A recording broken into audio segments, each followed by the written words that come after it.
welcome to... In fact, we have a tour guide. We're going to let Grok introduce the video. What's happening, Grok? Where are we? And what are we playing? Hello again, everyone. I'm Grok, your slightly compass-challenged guide today. We're floating in a helicopter above Hiroshima, playing Microsoft Flight Simulator 2024's Fresh Japan update. Ground Zero is right beneath us. The mound, the dome, the whole haunting story.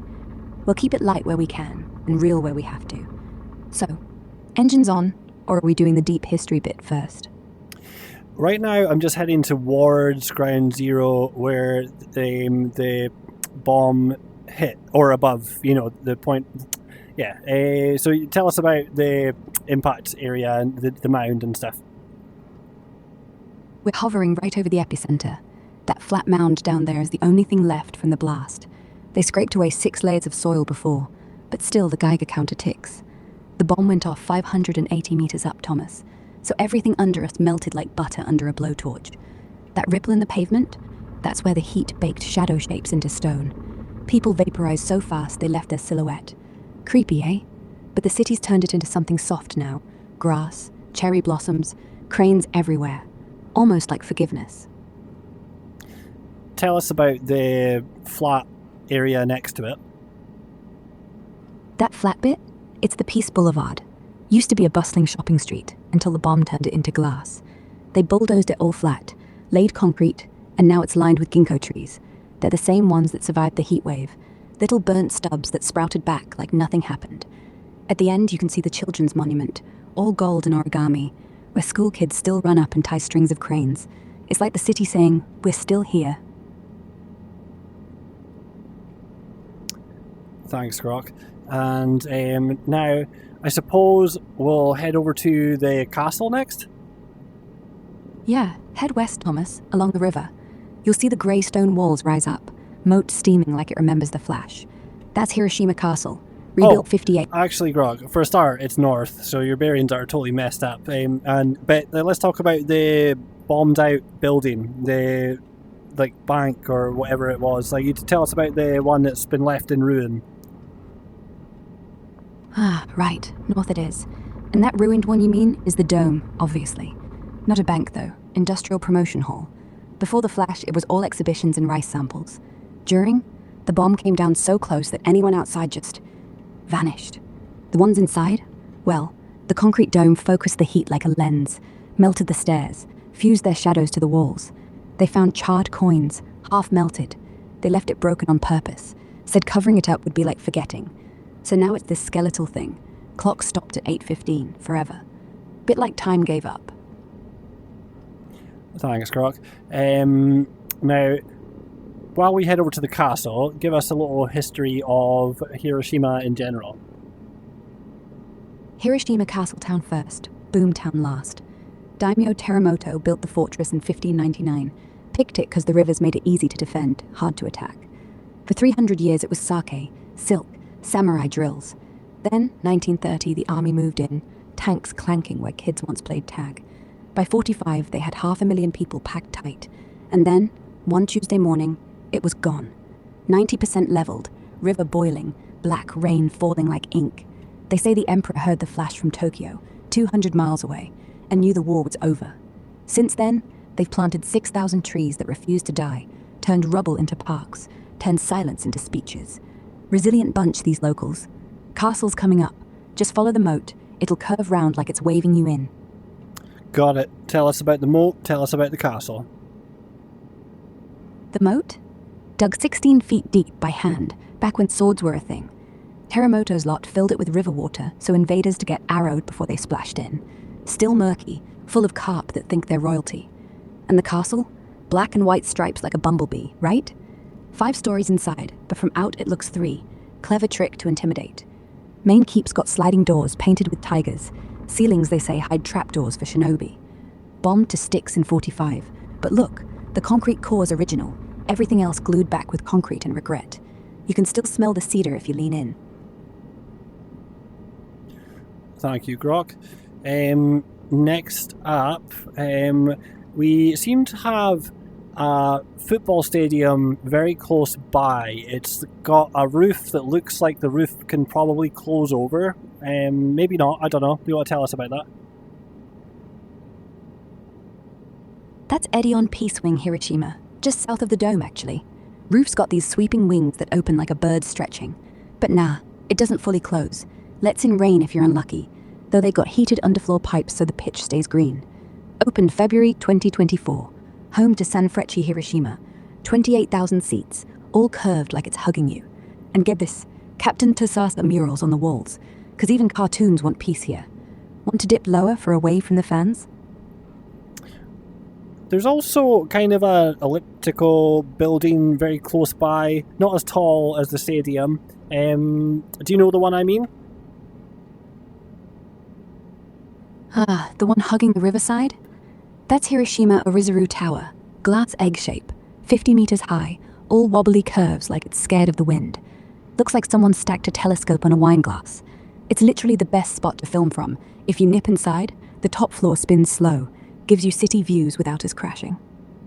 I don't think that is the building I'm talking about. It's very it's really. It looks more like a small stadium. Like it's got it's curved roof.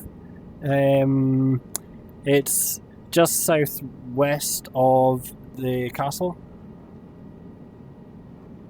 Right, southwest. Got you now. That smaller one, all silver curve hugging the ground. It's the old green arena, where they squeeze in volleyball or rock shows when the big pitch isn't busy. Roofed like a frozen wave, half open so the crowd still feels the air, even if it smells of mochi from the stalls outside. Built after the bomb, they say the curve's meant to echo those ginkgo leaves, stubborn, bent, but standing. Closer than the arch, yeah? Thank you. And there is anything else nearby notable that you want me to go and check out? Oh yeah, there's just south of the castle and the moat. So we've got the moat, and then we've got the road heading south, and then there's this little circular building that looks notable. I don't know what it is. That circular one. It's the Sannomaru Pavilion, opened just this spring, like a popped cork next to the castle. Round timber roof, all glass so light dances in, sells matcha lattes and castle-shaped mochi. They've stuck an archery range out back too. Bow in hand, aim at targets while the moat laps below. Feels ancient. Bit touristy, but harmless. And the view over the walls? Best free postcard in town. Swing round it once. I hope that's the same place that I'm talking about. It's directly centre, or just about centre and south of the moat. Yes, dead center, just past the drawbridge. If you're hovering nose down, you can see the little red torii poking out the roof. That's part of the Gokoku Shrine, actually, tucked inside the pavilion like a secret. Warriors used to pray there before heading over that same moat. Now it's wedding photos and shrine bells. If you drop 10 feet, you'll hear them ting-ting, like wind chimes telling stories. Thanks, Grok. Okay, so now where should we head from here? Let's drift east then. Just follow the Ota as it bends around the city like a sleepy snake. Takes you over the old red railway bridge, past the station, till you see little glass boxes poking out the water. Miyajima Ferry Terminal. From there, the tide's out, and you can see the torii gate standing in the mud, like it's been caught mid-step. Bit magical, even from up here. Or, if you're done with history, we could just head back to the airport and pretend none of this happened.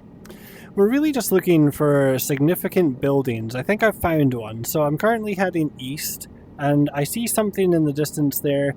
So there's the railway, and it's just next to like what appears to be the rail yard. Like, you know, there's a lot of train tracks all in one little area. So we're just heading over towards that. Next to it, there is like, I mean, to me from here, it looks like a stadium. It must be a baseball place. Yeah, a little stadium just next to the rail yard and rail tracks. That's Mazda Zoom Zoom Stadium, dead next to the JR rail yard, yeah. Opened 2008, home to the Hiroshima Toyo Carp. They pack in 34,000 fans who bang drums like it's a festival. Roofs all retractable panels, so rain or shine they play. And behind right field, there's this fake hill, Carp Hill, where kids slide down on inner tubes when someone hits a homer. If you're lucky, you'll catch the 7th inning stretch. They all belt out the team song, arms waving like windmills. Bit surreal from above. Feels like the city finally learned to cheer louder than the bombs. Shall we bank right over the stands? We are just having a little cruise around it. What is the deal with Japan's obsession with baseball? Japan got baseball the way most countries got tea. From America, actually, after the black ships sailed in. A teacher named, can't remember, started it in 1872 with some bored school kids, and by the 20s, the Yomiuri Giants were packing stadiums like it was sumo. They just love the ritual. Bow, throw, clap, bow again.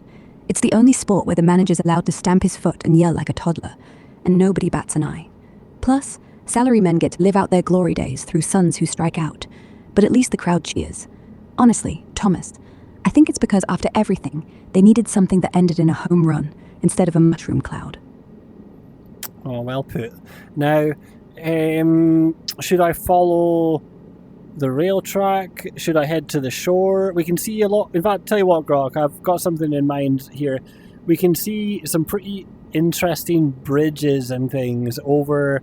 Just if we leave the baseball stadium there and we head sort of south towards the sea, we've got a bunch of bridges and things. Do you want to tell me about all that? South, yes. Follow the tracks like train tracks, straight as a lie.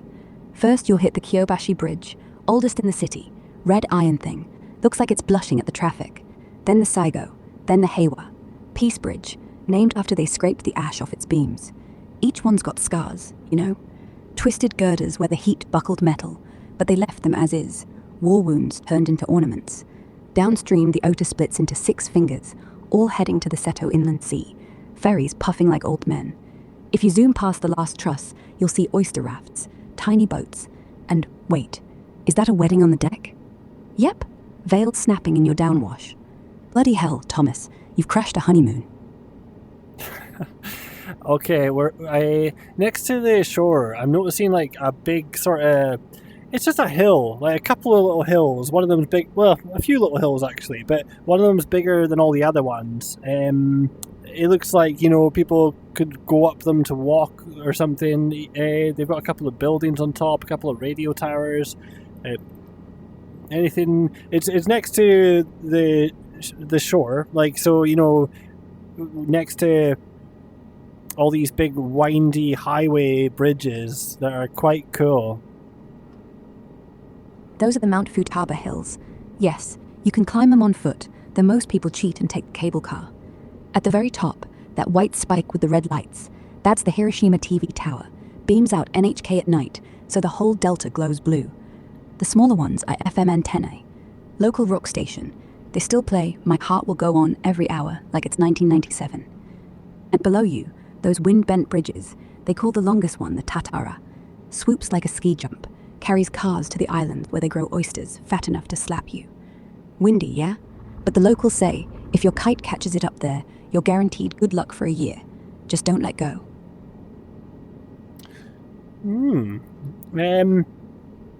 So we're heading to... there's a little island or two just past... there's a couple... In fact, there's a little island that's got no bridges to it, but it looks like it's got some big... I don't know if it must be... I can't tell if it's just the rendering or if it's a factory smokestack or if it's a pylon or if it's a radio tower. It's a little island. Just, I can see the dock and there's like millions of cars. I don't know if it's a car park or if it's like actually, shipping for cars or whatever, but there's fucking millions of cars actually. Holy shit. Is that even cars? It must be. It looks like it. Yeah, it's like zillions of cars. Oh, that tiny patch, Ninoshima, right? No bridges, yeah. Just a ferry slip and a ramp where they roll new cars straight off the hull. Those towers? Not smokestacks, just loading cranes, painted white so they don't snag the sea fog. And the cars? Yep, it's a global export yard. Toyotas stacked like Lego, till a ship picks them up for Russia, for Australia. I think you broke up there, Grok. Are you still there?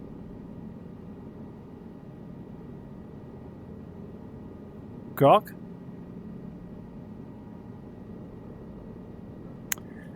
I think we've lost Grok, but it's been good. I think that we'll continue by ourselves, and maybe Grok will join us again. We're just going to follow. I'm not really sure what else to check out, but it's cool. Let's just talk about the update in general. Like, it's really good. I went to Osaka. Osaka is fucking amazing now. Like, because I flew there before the update and then after the update, and it's like, you know, it goes from, yeah, it's alright, to holy fucking shit, it's amazing. Just like this is amazing. This is really good too. The Japan update, the satellite imagery is like so good, and I think we're going to be going to Tokyo next. Now, I believe that there is some sort of gate, like one of those Japanese, I don't know what they call them, but Japanese, like, religious gate. I don't know what it is. I kind of forget. But they're super famous, and I'm pretty sure Grok earlier was talking about one being out at sea, and I know there's a famous one, but I just forget if it's here or not. Like, I think I've been there, but like in the flight sim, but not for years, not since the 2020 came out, because Japan was one of the first updates, and there was one of those. Now, I guess the reason I'm saying that is I'm noticing these little rocks out here, and I'm wondering if that is something like that. And I think that if it is, that would be a good note to end this video on. But it's honestly spectacularly good. I want to do more videos like this, which is why I'm getting Grok involved, because it's fun to do this, but now with Grok it's even better, because Grok can actually tell me stuff about stuff. But I've also ordered the Elite strap with the battery for the Quest 3, because it's just shaking too much in the videos and it's annoying me. I've just got the regular strap, so I'm hoping that when I get that it helps, because I'm not finding any video stabilization that's cutting it. And I do think that having that strap will just make it quite a bit more stable and enjoyable to watch. It doesn't look like this is a religious gate, but at least I'm getting to ramble about some other stuff while Grok's out of action. Yeah, it just looks like it's some little islands with nothing going on, to be honest.